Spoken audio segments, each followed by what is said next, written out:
자, 우리 이번 시간에 여러분들, 1장의 이제 마지막 부분이죠. 제 4장, 세금과 금융투자 상품하고 5장에 나와 있는 금융상품 선택 기준과 요령, 여기 이제 함께 이제 정리를 해볼 건데요.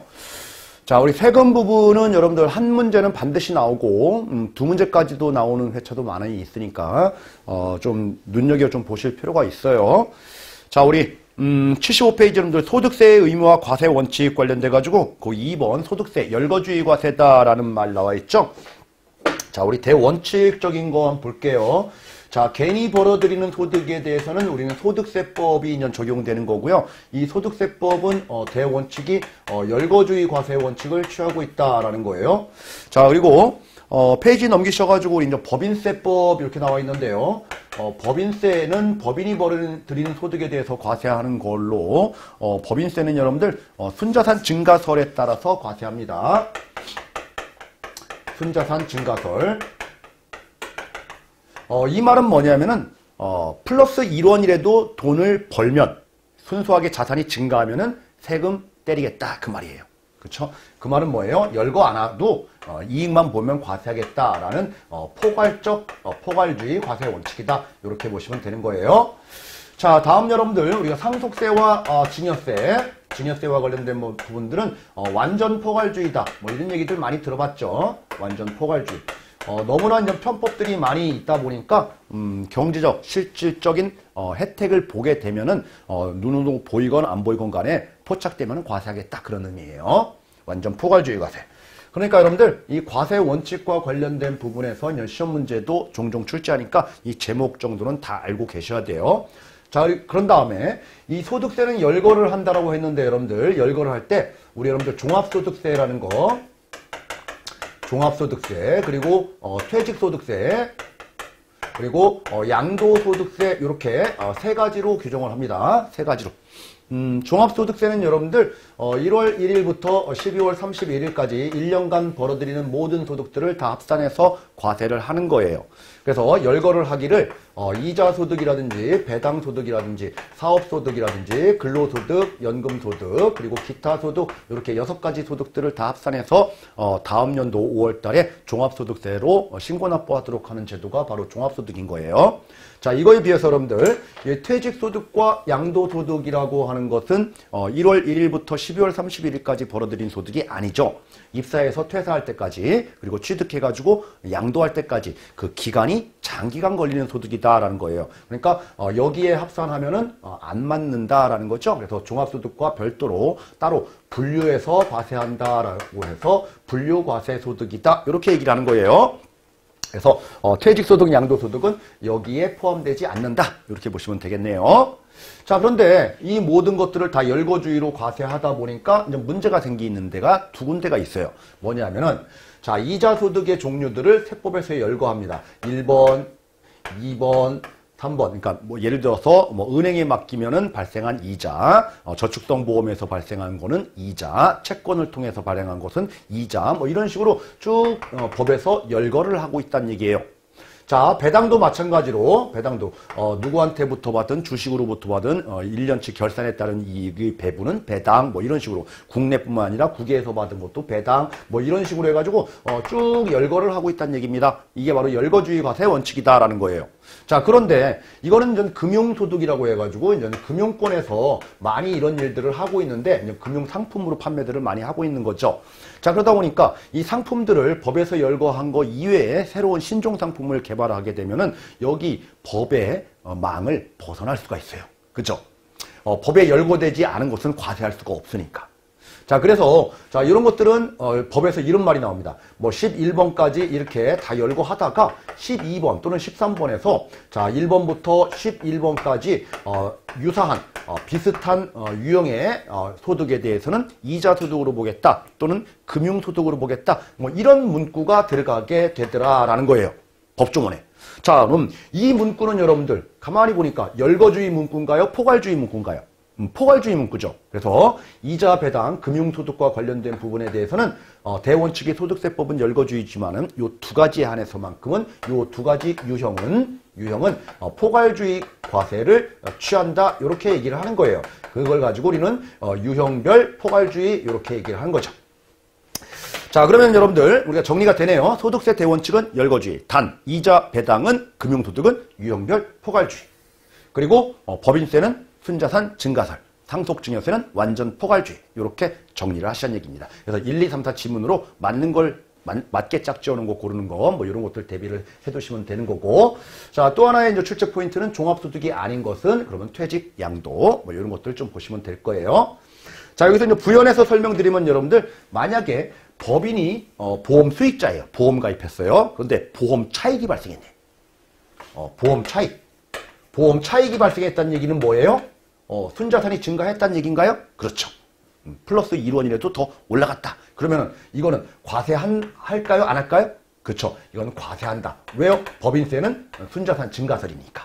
이해하셨죠, 뭔지? 그래서 법인이 보험 수익자는 보험에서 보험 차익이 발생한 부분에 대해서는 과세하지 않는다. 그러면 틀린 말이겠죠.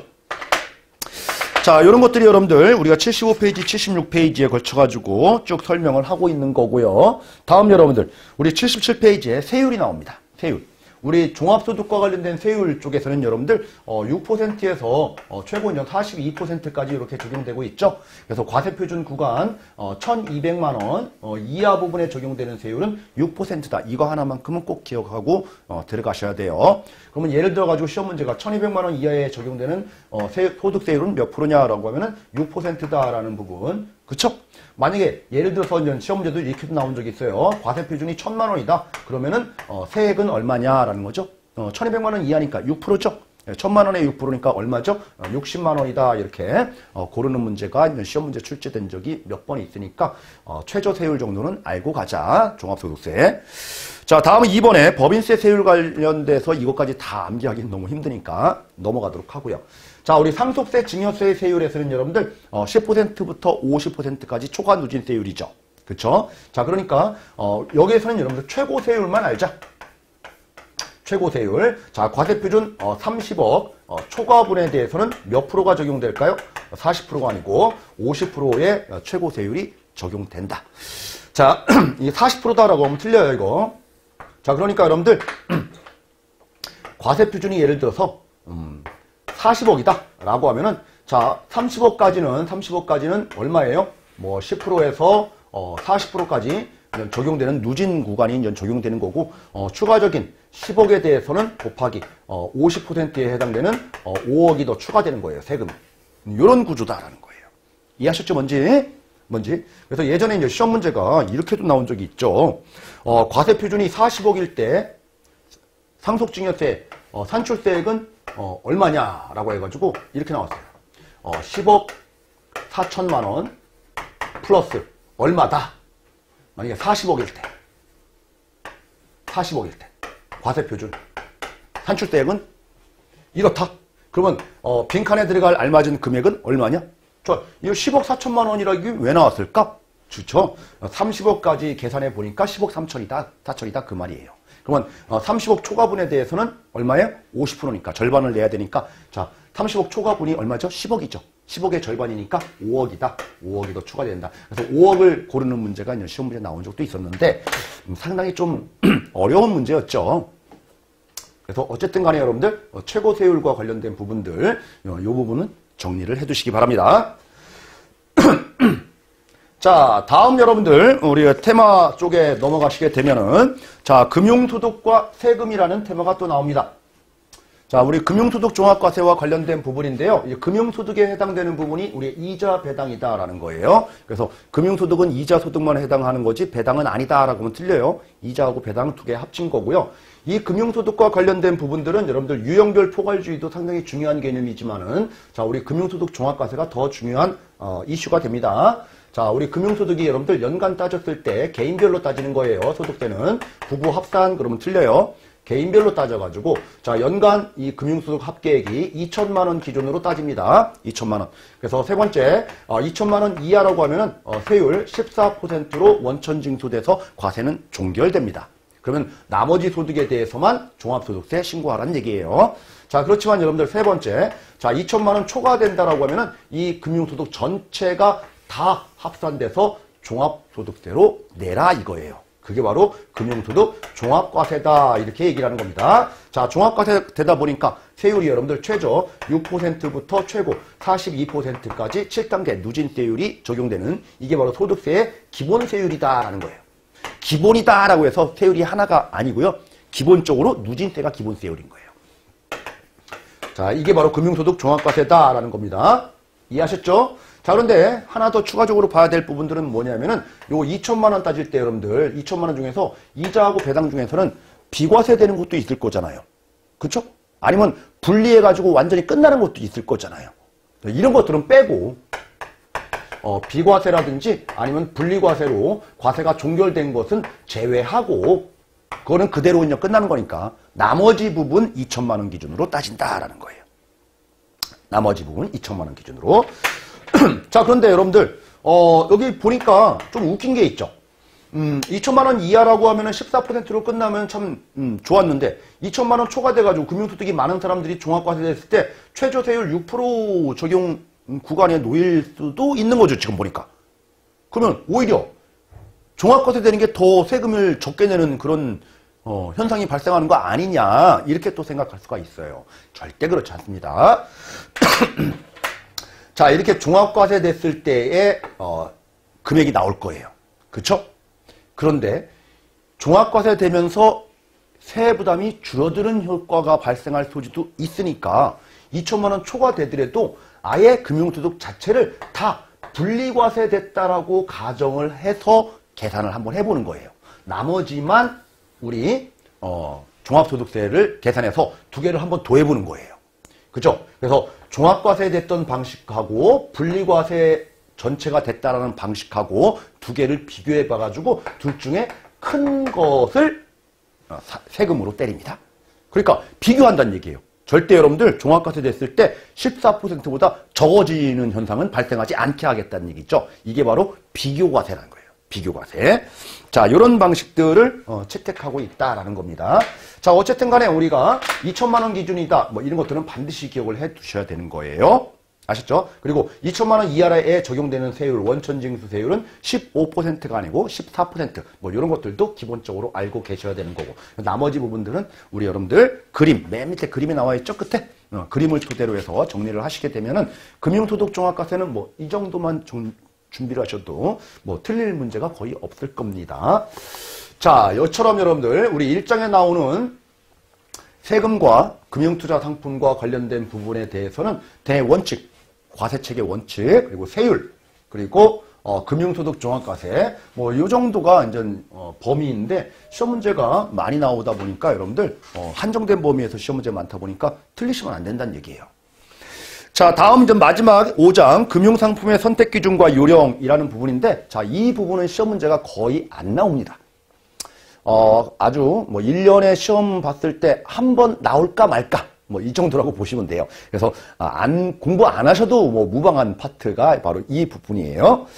자, 가번 목적을 고려해라. 자, 나번 기간도 고려해라. 자, 다번 안전성도 고려해라. 자, 안전성이라는 개념은 뭘까요, 여러분들? 뭘까요? 거기 보니까 첫 번째 줄에 뭐예요? 안전성이란 예치자금의 원리금이 보존될 수 있는 정도 이렇게 돼 있죠. 그쵸? 뭐예요? 원금 손실 보면은 안전한가요? 불안한가요? 불안한 거죠. 원금 손실을 보지 않을 정도가 바로 안전성이에요. 그러니까 만약에 원금 손실을 봐도 예금자 보고 된다라고 하면 좀 믿을만 하죠. 이게 바로 안전성의 정의예요. 자, 쭉 넘기셔가지고 이제 라번 수익성도 고려하라라고 돼 있고요. 수익성과 관련된 부분에서 여러분들 표가 하나 나와 있는데 금리에 따른 금융상품에 비교해가지고 확정금리, 연동금리, 실적금리 이렇게 돼 있어요. 자, 그러니까 고정금리, 변동금리, 실적 뭐 이렇게 되는 거예요. 자, 여기서 여러분들 실적 배당 상품 그리고 변동금리 그리고 고정금리 이렇게 봤을 때 금융기관 입장에서 한번 보자고요. 은행 입장에서는 여러분들 고객의 돈 1억 받아가지고 무조건 고정은 2% 줘야 돼요. 근데 이거는 변동되는 상황에 따라서 주면 돼요. 이거는요, 마이너스 나도 은행은 책임 안 져. 마이너스 되는 대로 주는 거예요. 그러면 은행 입장에서는 여러분들, 은행 입장이에요. 어느 게 가장 안전해요. 은행 입장에서는. 이게 가장 안전하죠. 그죠? 부담이 없잖아요. 어떤 부분이 가장 부담스러울까요? 확정금리가 가장 부담스러울 거예요. 이해됐나요? 자, 그래서 금융기관의 책임, 우리 박스에서 금융기관 책임, 이게 가장 커. 그죠? 이 실적이 가장 책임이 안 져도 된다는 얘기예요. 자, 이런 순서다라는 겁니다. 그럼 반대로 우리 투자자 입장에서는요. 투자자 입장에서 내 입장에서는요. 어떤 부분이 가장 리스크가 클까요? 위험. 이거는 확실하니까 리스크가 거의 없겠죠. 이게 리스크가 가장 크겠죠. 그죠? 리스크가 큰 거는 이 순서예요. 그래서 리스크가 가장 큰 거 순서가 바로 이 순서다라는 거예요. 그러니까 위험이 크다 보니까 요구하는 요구 수익률도 높아지는 거죠. 그래서 하이 리스크, 하이 리턴, 로우 리스크, 로우 리턴 이렇게 얘기하는 거예요. 그래서 리스크뿐만 아니라 리턴, 수익률 크기 순서도 바로 이렇게 되더라라는 겁니다. 이해하셨나요? 자, 그래서 우리 여러분들 금융기관 입장하고 투자자의 수익률, 위험, 요 크기 순서 정도는 우리 알고 계시기 바랍니다. 이렇게 어려운 내용은 아니지만 여러분들 시험 문제에 자주 나오는 건 아니에요. 자, 우리 다음 넘어가셔가지고 여러분들 유동성을 고려한 선택이라는 말이 나옵니다. 자, 유동성이라는 말은 뭘까요? 유동성이라는 얘기는 뭐냐면은 돈이 막 물 흐르듯이 흘러다니는 정도예요. 그쵸? 그러니까 내가 금융기관에 금융상품 가입해서 돈을 집어넣으면은 그게 현금이 거기에 묶여있는 게 아니고 왔다 갔다 하는 정도. 그게 바로 유동성인 거죠. 근데 유동성을 다른 말로 하면 우리는 환금성 이렇게도 얘기해요. 환금성. 그 말은 뭐죠? 내가 은행에 돈을 집어넣으면 언제든지 넣었다 뺐다 가능한 정도. 자, 근데 다 뺄 수는 있어요. 근데 손실을 안 보고 빼야죠. 별도의 수수료 없이. 그쵸? 자, 별다른 손실 없이. 즉 뭐예요? 이 손실은 뭐죠? 수수료라든지 각종 거래 비용 이런 것들이에요. 그런 것들 크지 않게 거의 손실 없이 물론 단돈 200원, 300원, 500원, 700원 이 정도의 수수료는 나올 수는 있어요. 그쵸? 그렇지만은 내가 1억 원 집어넣는데 이게 빼는데 3천만 원 손해를 봤다. 이거는 심각한 손실이죠. 그죠? 예, 별다른 손실 없이 뭐예요? 현금화할 수 있는 정도를 얘기를 한다. 이 현금화가 핵심 포인트죠. 그래서 이게 바로 유동성에 대한 정의예요. 그래서 여러분들 일반적인 보험 상품이 유동성이 떨어지는 이유는 중간에 못 빼니까 그런 거예요.